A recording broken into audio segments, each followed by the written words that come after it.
Olha, é meio engraçado, né? Primeiro porque a gente não teve praticamente congresso, né, nesses 100 dias.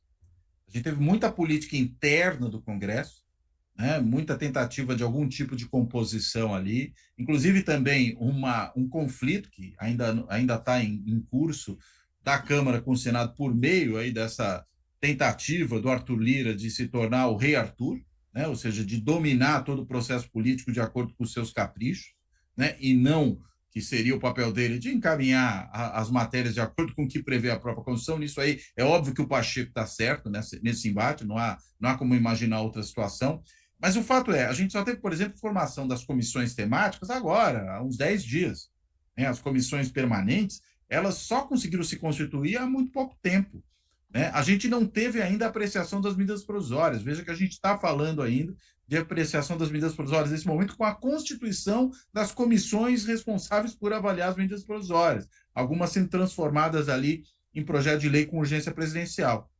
Então, veja, num papel como esse, a gente tem uma oposição que pode até fazer barulho, pode fazer discurso, né? Pode, digamos, quando chama, por exemplo, o ministro da Justiça para ir na CCJ, pode levantar críticas e levar uma surra do ministro da Justiça, porque foi isso que a gente viu ali, né? Ele sapateou em cima dos deputados de oposição, né? Mas do ponto de vista mais substantivo, ou seja, de uma oposição que consegue, por exemplo, bloquear ou transformar propostas do governo, a gente não tem qualquer teste até esse momento. É agora que a gente vai começar a ver isso justamente com a tramitação dessas medidas provisórias e dos projetos de lei, né, que vão substituir outras delas. Então, é essa a situação. Né? É uma oposição que sinceramente, eu acho que ela vai ser muito, e já está sendo, né, muito barulhenta, mas eu não sei ainda o quanto ela vai ser efetiva do ponto de vista de ser uma oposição que consiga criar transtornos, dores de cabeça ao governo. Vai ser barulhenta porque tem os bolsonaristas ali.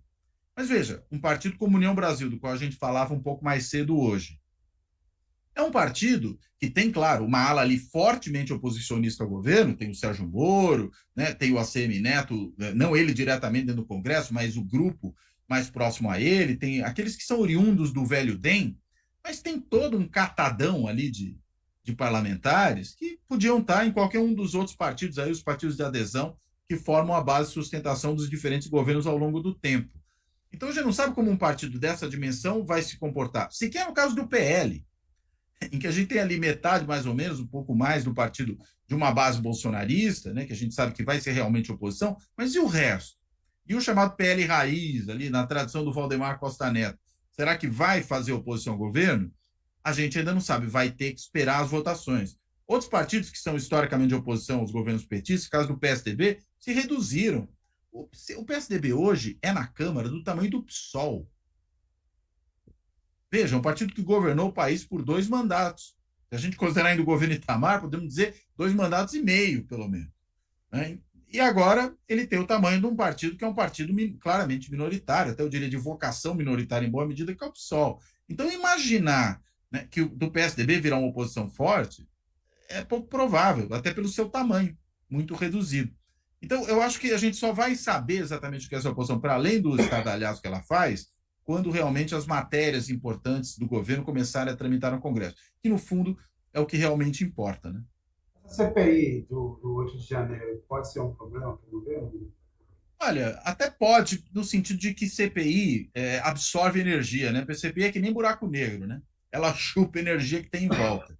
Se você tem uma CPI que começa a produzir muito ruído, chamar muito a atenção da opinião pública, isso acaba fazendo com que ela atrapalhe o processo legislativo como um todo. A gente viu isso, inclusive, na necessária, né, CPI do Senado responsável pela Covid, né, pela pandemia. Foi uma CPI indispensável, tendo em vista o que aconteceu no país naquele momento, mas não houve mais funcionamento do Congresso durante aquele período, na prática, né, em termos de tomar decisões importantes. E a gente tem um governo que tem uma pauta legislativa pesada, a começar pelo novo arcabouço fiscal. Né?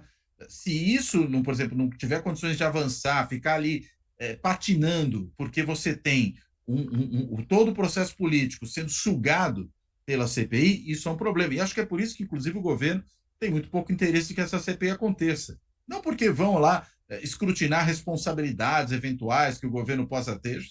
sinceramente, não tem muita coisa a sair daí. A gente sabe que as responsabilidades reais são dos bolsonaristas. Mas pelo fato de que CPI realmente tem essa capacidade de, ao produzir muito calor político, acabar afetando o resto do processo legislativo. Eu acho que esse é o grande ponto. Assim, Não, é isso aí. Não, se pegar a própria CPI da, da Covid, as guerras de narrativas, né, digamos assim. Se pegava aqueles deputados bolsonaristas que traziam versões fundamentalmente inverossímeis, mas que alimentavam aí um, a própria tropa bolsonarista e criavam confusão. A gente fala, para quem tem um mínimo de informação, aquilo lá era inverossímil, mas para o público. E essa questão de apontar a culpa do governo, que o governo que deixou tudo solto aí, o governo com 8 dias de vida deixou tudo solto aí para poder incriminar o bolsonarismo. Mas o ponto central é isso, é que paralisa tudo, né? Fica o país inteiro girando em torno dessa questão da CPI. Agora, eu chamo a atenção que a Polícia Federal, finalmente, se tem de 80 a 100 militares que estão sendo ouvidos pela Polícia Federal pela primeira vez na história.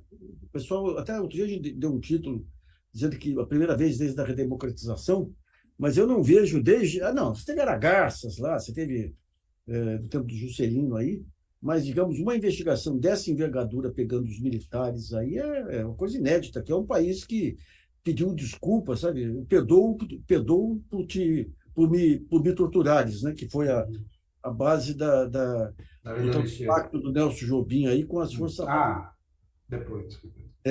Mas então, digamos, você tem aí uma... Aliás, eu acho que uma coisa que está faltando aí não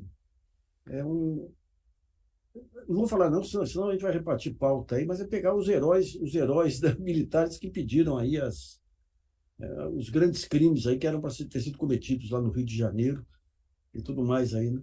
Mas é um dado relevante, porque pela primeira vez você tem Polícia Militar e Ministério Público Federal.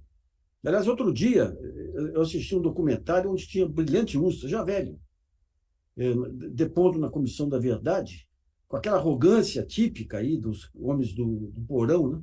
E ele berrando lá e berrando, de repente o Cláudio Fonteles, o grande procurador-geral, uma corporação que teve Cláudio Fonteles, terminou nas mãos não digo nem do Aras, mas do Janot, né? Mas dá uma enquadrada no Brilhante Ustra, que ele fica maneirinho.